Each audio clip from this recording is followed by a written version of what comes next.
मुख्यमंत्री सिद्धारमैया ने कहा, सरकार और 7 करोड़ कन्नड़ वासियों की ओर से मैं भारत भूषण को श्रद्धांजलि अर्पित करता हूं। वह बहुत ही युवा थे, सिर्फ 40 या 41 वर्ष के, और उन्होंने MBA किया था। ऐसा नहीं होना चाहिए था। मैं इस घटना की कड़ी निंदा करता हूं। आतंकवाद का समूल नाश करना सरकार का कर्तव्य है। हमारे देश में आतंकवाद को कतई बर्दाश्त नहीं किया जाना चाहिए। हम केंद्र सरकार के साथ हैं और उनसे आग्रह करते हैं कि सभी आतंकवादियों का खात्मा किया जाए। उन्हें हमारा पूरा समर्थन है।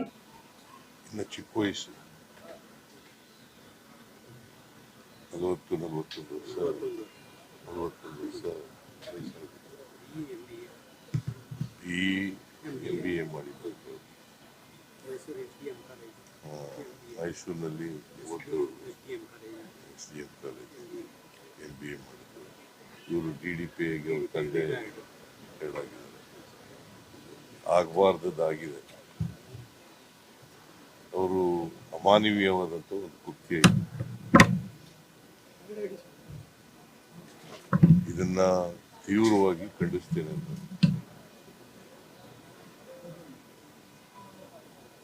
ಉಗ್ರರನ್ನ ಸಂಪೂರ್ಣವಾಗಿ ಮಟ್ಟ ಹಾಕ್ತಕ್ಕಂಥದ್ದು ಸರ್ಕಾರದ ಜವಾಬ್ದಾರಿ.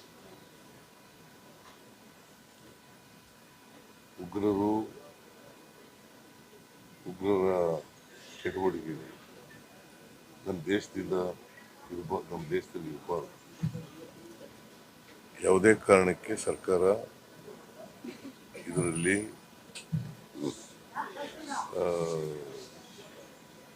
ರಿಯಾಯಿತಿಯನ್ನು ತೋರಿಸ್ತಕ್ಕಂಥ ಕೆಲಸವನ್ನು ಮಾಡ್ತಾರೆ. ಕೇಂದ್ರ ಸರ್ಕಾರದ ಜೊತೆ ನಾವೆಲ್ಲ ಇದ್ದೀವಿ. ಕೇಂದ್ರ ಸರ್ಕಾರಕ್ಕೆ ನಾನು ಒತ್ತಾಯ ಏನ್ ಮಾಡ್ತೇನೆ ಅಂತಂದ್ರೆ, ಎಲ್ಲ ಉಗ್ರರನ್ನು ಕೂಡ ನಾಶಪಡಿಸ್ತಕ್ಕಂಥ ಕೆಲಸವನ್ನು ಮಾಡುತ್ತೆ. ಸಂಪೂರ್ಣ ಬೆಂಬಲ ಇದೆ. ಈಗ ನೋಡಿ, ಅಮಾಯಕ ಜನರು ಪಾಪ ಕಾಶ್ಮೀರಕ್ಕೆ ಹೋಗಿದ್ದು, ಅವ್ರನ್ನ